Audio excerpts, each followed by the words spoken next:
Di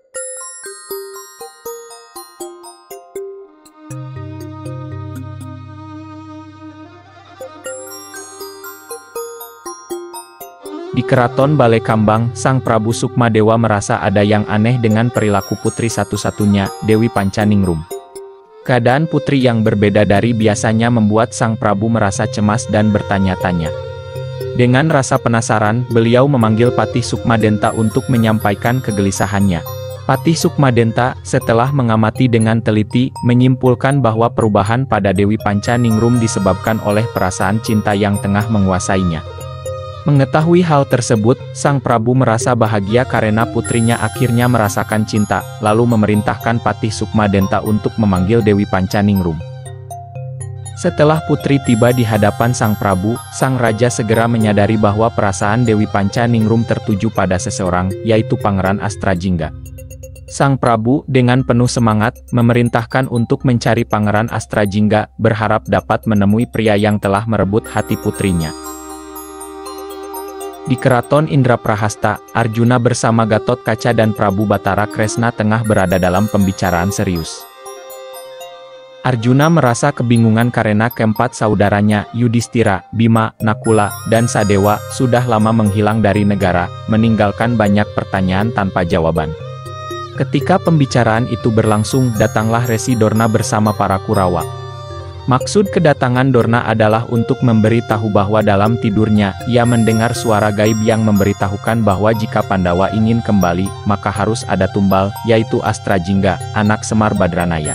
Tanpa ragu, Arjuna menyetujui perkataan Resi Dorna dan memutuskan untuk membunuh Astrajingga. Namun, sikap Arjuna dan Kresna yang tidak seperti biasanya membuat Gatot Kaca merasa aneh. Dengan cepat, Gatot Kaca memotong pembicaraan Arjuna dan Dorna, menyatakan ketidaksetujuannya terhadap rencana Arjuna yang akan menumbalkan Astrajingga. Merasa tidak senang dengan sikap Gatot Kaca yang dianggap kurang sopan, Arjuna mengambil tindakan tegas. Sebagai raja yang menggantikan Yudhistira, Arjuna mencopot Gatot Kaca dari jabatannya sebagai Panglima Negara. Mendengar keputusan tersebut, Resi Dorna merekomendasikan anaknya, Aswatama, untuk menggantikan Gatot Kaca sebagai Panglima Negara. Setelah menerima pencopotan tersebut, Gatot Kaca pergi begitu saja tanpa memberi salam. Melihat ketidaksopanan Gatot Kaca, Arjuna memerintahkan prajurit untuk menangkapnya, sementara Resi Dorna memerintahkan Aswatama dan para Kurawa untuk menangkap Gatot Kaca. Pertempuran pun tak terhindarkan antara Gatot Kaca dan Aswatama. Dalam pertempuran itu, Gatot Kaca berhasil mengalahkan Aswatama. Melihat kejadian itu, Kresna datang dan memutuskan untuk mengeluarkan mantra untuk mengusir Gatot Kaca. Kresna membacakan mantra Angin Barat Topan Taliwawang dan mengarahkan ajian tersebut ke arah Gatot Kaca. Dalam sekejap, Gatot Kaca terbawa angin dan terbang ke awang-awang, menghilang dari pandangan. Di tempat lain, Prabu Sukmadewa yang tengah bingung mencari negara Tumaritis mendadak terkejut melihat sesuatu yang jatuh di hadapannya. Setelah diamati, ternyata yang jatuh itu adalah Raden Gatot Kaca. Merasa kasihan, Prabu Sukmadewa segera mengeluarkan Cupu Manik Tirta Kamandalu, sebuah pusaka yang dapat menghidupkan orang yang belum waktunya meninggal. Dengan menggunakan cupu tersebut, Gatot Kaca terbangun kembali. Setelah sadar, Gatot Kaca mengucapkan terima kasih kepada Prabu Sukmadewa dan menceritakan kejadian yang menimpanya. Ia diusir oleh pamannya karena adanya ketidaksepahaman. Gatot Kaca lalu bertanya mengenai maksud dan tujuan Prabu Sukmadewa. Prabu Sukmadewa menjelaskan bahwa ia sedang mencari negara Tumaritis dan Raden Astrajingga. Mendengar hal itu, Gatot Kaca terkejut, namun ia segera teringat bahwa Astrajingga sedang terancam nyawanya oleh Arjuna. Dengan niat menyelamatkan Astrajingga, Gatot Kaca memberikan informasi kepada Prabu Sukmadewa mengenai negara Tumaritis dan Raden Astrajingga. Mendengar penjelasan Gatot Kaca, Prabu Sukmadewa merasa bahagia dan segera kembali ke negaranya. Ia memerintahkan patihnya untuk menemui Raden Astrajingga di negara Tumaritis. Sementara itu, Gatot Kaca yang sudah tidak memiliki jabatan sebagai Panglima Negara, meminta pekerjaan kepada Prabu Sukmadewa. Prabu Sukmadewa menerima permintaan Gatot Kaca untuk menjadi asisten pribadi Astrajingga.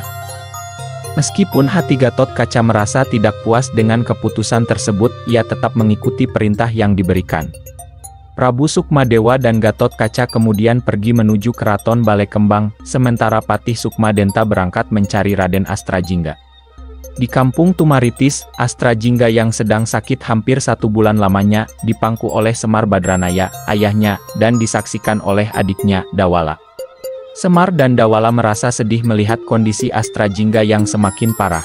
Tak lama setelah itu, Arjuna dan Batara Kresna datang menengok Astrajingga. Semar dan Dawala merasa bahagia karena kedatangan Arjuna dan Batara Kresna untuk melihat keadaan Astrajingga. Dalam percakapan mereka, Patih Sukmadenta tiba di rumah Astrajingga dengan rasa aneh setelah melihat rumah Astrajingga yang jauh berbeda dari apa yang diceritakan oleh Dewi Pancaningrum. Ia mendengar bahwa Astrajingga adalah seorang pangeran dan Semar adalah raja.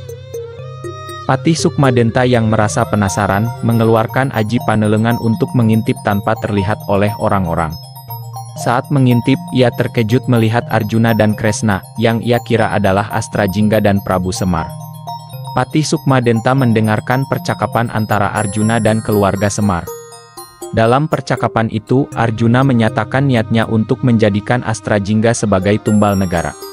Mendengar hal itu, Patih Sukmadenta semakin kaget karena ternyata yang dimaksudkan oleh Arjuna adalah Astrajingga yang sedang sakit tersebut. Astrajingga yang sudah pasrah akhirnya menyerahkan dirinya untuk dijadikan tumbal.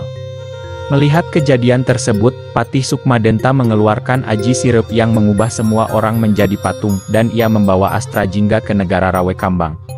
Semar, yang berpura-pura terkena ajian, mengikuti mereka dari belakang menuju negara Rawekambang. Di perjalanan menuju Rawekambang, Patih Sukmadenta mengeluarkan ajian untuk menyembuhkan Astrajingga. Setelah Astrajingga sembuh, Patih Sukmadenta menjelaskan niatnya untuk menikahkan Astrajingga dengan putri raja. Namun, Astrajingga menolak dan menganggap bahwa putri yang dimaksud adalah siluman. Patih Sukmadenta kemudian memberi Astrajingga ajian agar ia tertidur, dan membawanya ke negara Rawekambang. Setibanya di negara Rawekambang, Prabu Sukmadewa merasa bahagia dengan kedatangan Patih dan Astrajingga. Setelah menanyakan tentang Astrajingga, Patih Sukmadenta menghadap Prabu Sukmadewa dan memperkenalkan Astrajingga. Prabu Sukmadewa terkejut, karena Astrajingga yang dibawa jauh berbeda dari yang ia bayangkan.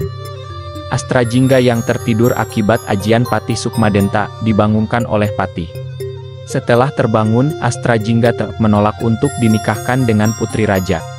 Dengan rasa penasaran, Prabu Sukmadewa memanggil putrinya dan menanyakan apakah benar Astrajingga yang dimaksud adalah orang yang dibawa Patih Sukmadenta. Putri tersebut datang dan mengonfirmasi bahwa Astrajingga adalah pangeran yang dimaksud. Mendengar hal itu, Prabu Sukmadewa merasa kaget, namun ia menerima keputusan tersebut demi kebahagiaan putrinya. Astrajingga dan Dewi Pancaningrum pun menikah saat itu juga. Astrajingga resmi menjadi pangeran Rawekambang, sementara Gatot Kaca yang kini menjadi asisten pribadi Astrajingga seringkali dipermainkan oleh Astrajingga dengan tugas-tugas aneh. Di sisi lain, Semar dan Dawala yang membuntuti Patih Sukmadenta akhirnya tiba di keraton Rawekambang. Semar bertemu dengan Astrajingga dan menanyakan keadaannya. Semar dan Dawala terkejut saat mengetahui bahwa Gatot Kaca kini menjadi asisten Astrajingga. Tak lama setelah itu, Arjuna dan Kresna datang ke negara Rawekambang untuk merebut kembali Astrajingga. Kresna menghadapi Patih Sukmadenta, dan dalam pertempuran tersebut, Kresna mengeluarkan ajian yang mengubah Patih Sukmadenta menjadi Kresna yang asli. Kresna asli kemudian mengeluarkan senjata cakra dan menembakkannya ke Kresna palsu yang berubah menjadi Dewi Gedeng Permoni, sementara Dewi Pancaningrum berubah menjadi Layang Jamus Kalimusada. Arjuna yang terkejut segera melepaskan panah ke arah Prabu Sukmadewa. Ketika panah itu ditembakkan, Prabu Sukmadewa berubah menjadi 5 Pandawa, dan Arjuna palsu yang terkena senjata cakra Batara Kresna berubah menjadi Sang Hyang Rancasan.